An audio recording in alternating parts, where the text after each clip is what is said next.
حسن اسلم شاد، میں نے آپ کی ایک ویلاگ بھی دیکھی، ڈسکشن آپ کی دیکھی میں نے، جو پاکستان کا جو نیا پولیٹیکل میپ ہے اس کی سگنیفیکنس کے حوالے سے ہے. جب فارن آفس نے پاکستان کے میڈیا کو اس پہ بریفنگ دی، ان کا آرگومنٹ یہ تھا کہ یہ انہوں نے بہت سوچ کے، کئی مہینے کی سوچ کے بعد، ایون چین کے ساتھ مشورہ کرنے کے بعد یہ میپ چائنا سے شیئر کیا گیا، ان کا اس پہ انپٹ لیا گیا، اس کو انٹرنیشنل لاء کے حوالے سے دیکھا گیا اور یہ ضروری سمجھا گیا کہ یہ پولیٹیکل میپ ایشو کیا جائے، اور یہ ایک امپورٹنٹ سٹیپ ہے جس سے کہ بھارت کو بڑی تکلیف ہوگی. لیکن پاکستان کے میڈیا میں بہت سے لوگ مذاق اڑاتے ہیں، وہ کہتے ہیں کہ دیکھیں یہ میپ بنا کے کشمیر کو فتح کرنے کی کوشش کی جا رہی ہے، یہ کیا ایک ڈھکوسلا ہے، سارا کچھ ہے. آپ اس کو کیسے دیکھتے ہیں؟ آپ کیوں سمجھتے ہیں کہ یہ ایک امپورٹنٹ سٹیپ ہے لیگلی؟ دیکھیے، اس کو لیگلی اینالائز کرنے سے پہلے جو ایک بہت امپورٹنٹ چیز ہے، ہم اس کے پولیٹیکل ڈائمینشنز کو سمجھیں. ہمیں یہ جو ہے سارا یہ تناظر میں دیکھنا پڑے گا ہندوستان نے جو اقدامات لیے ہیں 5 اگست 2019 کے بعد سے. اور ہندوستان نے، جیسا کہ آپ کو معلوم ہے، انہوں نے گلگت بلتستان اور آزاد جموں اور کشمیر جو ہے ان کو اپنی ٹیریٹری کے طور پہ دکھانا شروع کر دیا تھا. تو یہ جو پاکستان نے میپ ایشو کیا ہے، اس کو آپ پولیٹیکلی اگر آپ اینالائز کریں تو یہ ایک سائیکولوجیکل پاکستان نے ایک ویپن یوز کیا ہے اگینسٹ انڈیا. اور بالکل آپ صحیح فرما رہے ہیں کہ اس کے اندر پاکستان کو چائنا کی بلیسنگز بھی حاصل ہیں، کیونکہ چائنا کی بلیسنگز کے بغیر ہم لداخ کا جو ڈسپیوٹڈ ایریا ہے یا لداخ کا جو بارڈر ڈسپیوٹ ہے اس کو ہم فرنٹیئر انڈیفائنڈ کے طور پہ نہیں دکھا سکتے تھے اس میپ میں.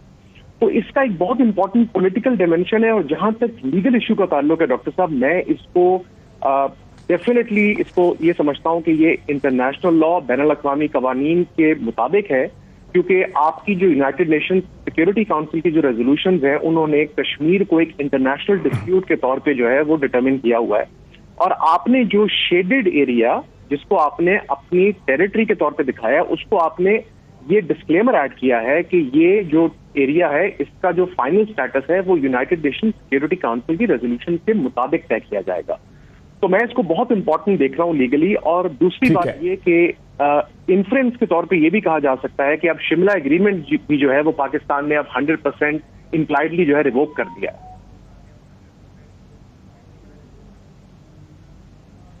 ٹھیک ہے. اچھا، اس کو اسی سوال کو ذرا میں، دلی تو میں نہیں ہے باسط صاحب اس وقت، لیکن چونکہ ایمبیسڈر عبدالباسط آپ نے دلی میں ایک ٹرانزیشن ٹائم پیریڈ میں کام کیا، آپ کو کیا لگتا ہے کہ پاکستان فارن آفس نے یہ جو پولیٹیکل میپ ایشو کیا ہے جس سے چائنا کے ساتھ بھی شیئر کیا گیا ہے، چائنا کا بھی اس میں انپٹ لیا گیا ہے، اس سے نیو دلی میں ان کو کوئی تکلیف پہنچی؟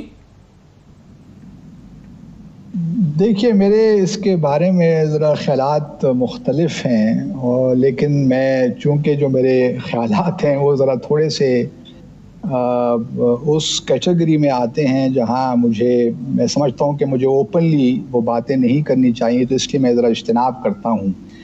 لیکن میرا اپنا خیال یہ ہے کہ جو بھی آپ کام کرتے ہیں اس میں اگر سیلف کانٹرڈکشن پائی جاتی ہے تو وہ کسی طور بھی اس کو پذیرائی نہیں ملتی. اور یہی کام میرے خیال میں جو ایک اسٹیپ لیا ہے چائنا سے،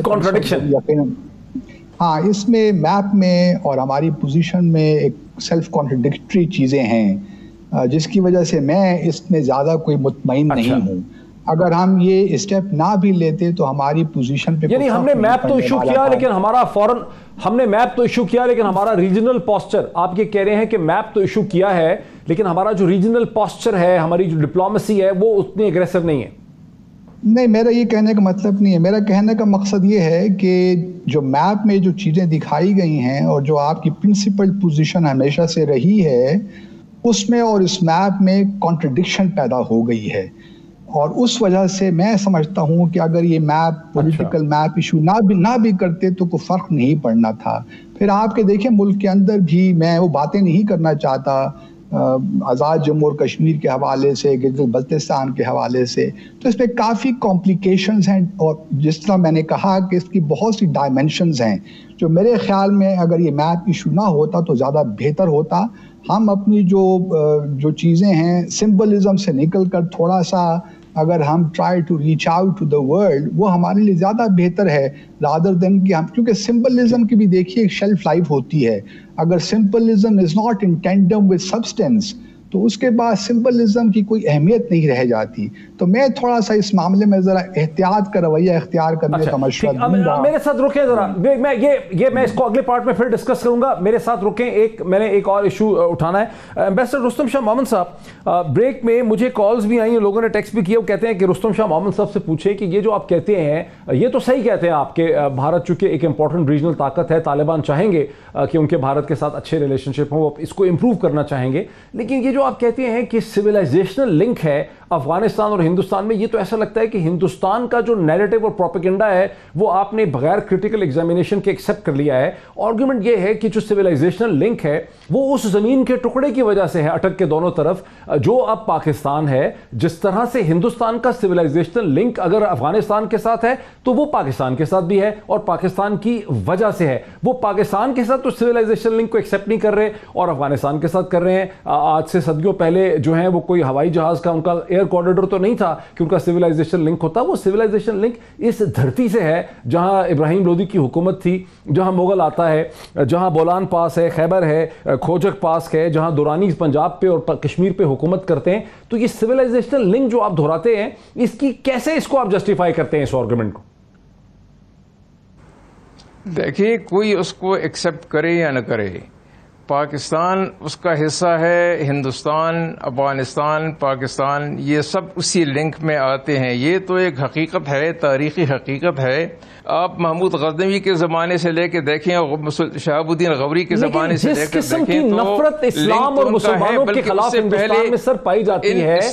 سوری فار انٹرپشن, اسلام کے آنے سے پہلے نفرت جو ہے وہ نریندر مودی نے اسلام اور مسلمانوں کے خلاف پیدا کی ہے سر. اس میں وہ سویلائزیشن لنک کہاں بچا؟ جب آپ مندروں کے اوپر, جب آپ مسجدوں کو توڑ کے مندریں بنا رہے ہیں, اس کو اپنی الیکٹورل پالیٹکس میں یوز کر رہے ہیں, آپ تو انسلٹ کر رہے ہیں اس سویلائزیشن لنک کو. دیکھیے, میں موہت بھائی, میں تو ملکوں کی بات کر رہا ہوں. نریندر مودی جو کچھ کر رہا ہے وہ تو سب کو معلوم ہے. وہ تو سیکولرزم کے فاؤنڈیشن کو ختم کر رہا ہے. وہ تو گاندھی اور نہرو کا جو انڈیا ہے اس کو ختم کرنے کی کوشش کر رہا ہے. وہ تو سمجھتا ہے کہ جو right wing extreme nationalist Hindus ہیں ان کے ووٹ جیتنے کے لیے یہی ایک حربہ باقی ہے. وہ تو ہندوستان کی جڑیں کھوکھلی کر رہا ہے, اس کی تو آپ بات ہی نہ کریں. وہ تو نہ ہندوستان کا دوست ہے نہ کسی اور کا دوست ہے, تو اس کی تو بات چھوڑیں. میں تو تاریخی حقائق کی بات کر رہا ہوں. ٹھیک ہے. اچھا ڈاکٹر ملیحہ لودھی, یہ ایک انٹرسٹنگ فورن پالیسی کویسچن ہے. بہت سے اسٹوڈنٹ انٹرنیشنل ریلیشنز کے جو سی ایس ایس وغیرہ کرتے ہیں وہ اس چیز کو سمجھنا چاہیں گے. اگر آپ اپنے ملک کے اندر ایک خاص پالیٹکس رن کرتے ہیں, جیسے ہندوستان میں ایک اسلام کے خلاف, اسلام کی تہذیب کے خلاف, مسلمانوں کے خلاف, مغلوں کے خلاف, سلطنت دلی کے خلاف, وہ سب کو کہہ رہے ہیں یہ غاصب تھے, یہ چور تھے, یہ ڈاکو تھے, انہوں نے آ کے مارا, یہ انویڈر تھے, ان کی جگہ نہیں ہے, یہ اسلام ایلین سویلائزیشن ہے. تو پھر اسلام ہی کے کانسیپٹ کو وہ کیسے یوز کر لیتے ہیں سکسیسفلی افغانستان کے ساتھ سویلائزیشن لنک یا ایران کے ساتھ سویلائزیشن لنک؟ نہیں دیکھیں, ہندوستان بھارت کی پالیسی میں تو بہت آزاد ہے جیسے کہ آپ جانتے ہیں.